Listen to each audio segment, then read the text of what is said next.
मी त्यांचा दौरा मी कसा सांगू शकतो त्यांचा कार्यक्रम काय? परंतु एकंदरीत ह्या महाराष्ट्रामध्ये जी त्यांची 3 2 उपमुख्यमंत्री आणि 1 मुख्यमंत्री यांचा जर परफॉर्मन्स पाहिला, तर फार भयानक म्हणजे महाराष्ट्राच्या विधानसभेला न शोभणार आहे.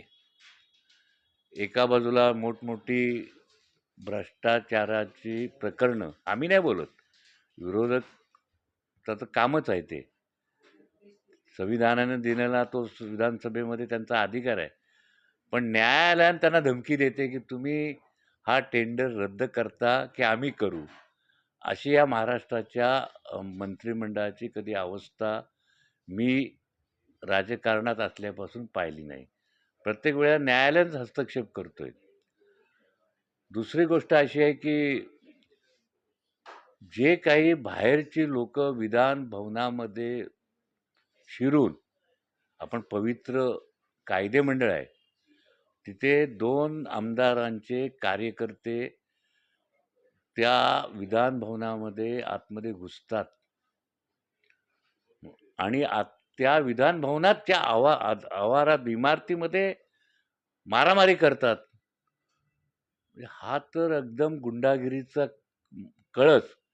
विधान भवनाच्या आतमध्ये जाऊन अशा प्रकारची गुंडागिरी करणं आणि अध्यक्ष त्यांच्याबद्दल सहानुभूती दाखवणं, म्हणजे या गुंडांच्या सगळ्या सहानुभूती दाखवण्याचं भारतीय जनता पक्षाच्या गुंडांना, तो जर शिवसेनेवाला असता तर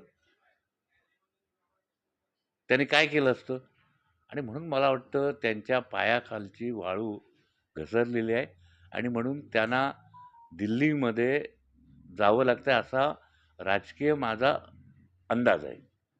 मनीषा गांधी म्हणतात की उद्धव ठाकरे आणि हिंदुत्व सोडलं आहे असं. कोण मनीषा? तिचा काय हिंदुत्वाशी संबंध?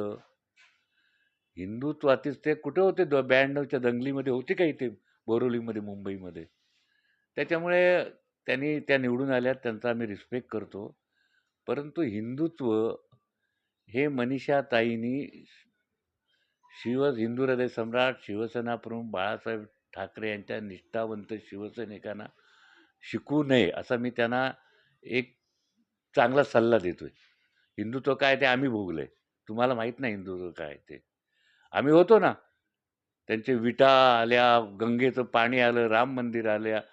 त्या सगळ्या राम मंदिरामध्ये सुद्धा आमची लोकं कळसावर वरती चढली होती. त्यामुळे हिंदुत्व भारतीय जनता पक्षाने आम्हाला शिकवू नये. त्यांनी बाकी आता आमदार आहेत, आमदार म्हणून कामं करावी ना. आता राजकारण, हिंदुत्व हे काय विधान भवनातला किंवा संसदेतला विषय नाही आहे. धार्मिक विषय म्हणजे तुम्ही विधान भवन आणि संसद धार्मिक बनवून टाकलीत. हा अजेंडा तुम्ही धार्मिक राबवू शकत नाही आहे. ह्या लोकशाहीमध्ये अशा प्रकारचा किंवा संविधानामध्ये असा कुठला अजेंडा नाही आहे. कसा कायदा नाही डॉक्टर बाबासाहेब आंबेडकरांनी. तुम्ही जे घटना आहे त्या घटनेप्रमाणे काम करा ना. तुम्हीच दंगली करायच्या, तुम्हीच हिंदुत्व बोलायचं. त्या नारायण राणेचा पोरगा एक बोलतोय, तुमचे अनेक लोकं दुसरं बोलतात. त्यामुळे कृपया आपण देश चालवावा, आपण राज्य चालवावा.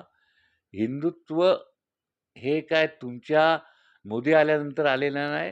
हे हिंदुत्व आम्हाला जे शिकवलंय ते छत्रपती शिवाजी महाराजांनी आम्हाला शिकवलेलं आहे.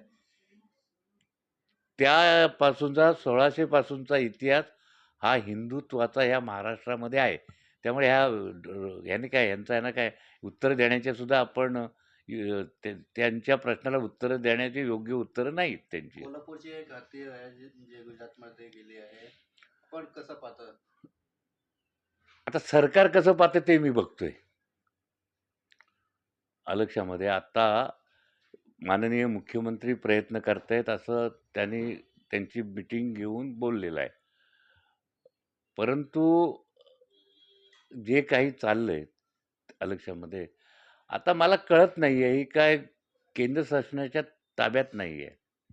ही अंबानीच्या ताब्यात आहे. माननीय न्यायालयाने जरी दिलं असलं लक्षामध्ये, तरी मुख्यमंत्र्यांची एवढं राजकारण उलटं-सुलटं करण्यापेक्षा ते बोललेत आम्ही त्यांची ती सगळी जी पण हे जी यंत्रणा आहे, ती अंबानींची ती त्यांनी सुद्धा तयारी दर्शवली आहे. लोकभावना आहे. लोकभावनाचा आदर केला तर आनंदच आहे. अनेक फॅक्टऱ्या महाराष्ट्रातून गुजरात गेला, हत्तीपळ गेला. आपण आता हे सगळं लोकं ह्याला उत्तर देतील. लोकांना आता कळायला लागलेलं आहे आलक्ष्यामध्ये, की ज्या पद्धतीनं लोकांची कारण ह्यांच्याकडे पैसे नाही शासनाकडे. महाराष्ट्रावरती मोठ्या प्रमाणात महाराष्ट्र सरकारवरती कर्ज आहे. आज लाडक्या बहिणींना त्यांची सुद्धा काय पुरुष घुसले लाडक्या बहिणीमध्ये. लोकांनी पण हे पैसे दिले कोणी? शासनाने दिले ना. त्या शासनाला लाज नाही वाटत, की आता आम्ही परत घेणार. अरे परत घेणार काय? हे तुम्ही मतांसाठी दिलेले आहेत. मग तुम्ही का केस घेत नाही? शासनाचा ₹1 जरी चुकीचा वापर झाला तर त्याच्यावर कठोर कारवाई करण्याचं कायदे आहेत. मग हे कायदे त्यांना नाही. का तुम्हाला मतं मिळालीत? का तुम्ही सगळ्यांना आत टाकत नाही? तर तुम्हाला माहिती आहे, की आत टाकलं तर बुमरँग होईल. म्हणजे शासनाचा पैशाची लुटालूट करणाऱ्यांना सुद्धा हे शासन काही करू शकत नाही. याचा अर्थ आहे आणखी लोकं लूट करतील येणाऱ्या काळामध्ये. काल त्यामुळे हे चुकीचं आहे. काल छगन भुजबळ म्हणाले की सीधा वाटप जे आहे ते बंद होणार. आता आता लोकं बंद होणार म्हणजे काय? आता पैसेच नाहीत त्यांच्याकडे. आनंदाचा शिदा.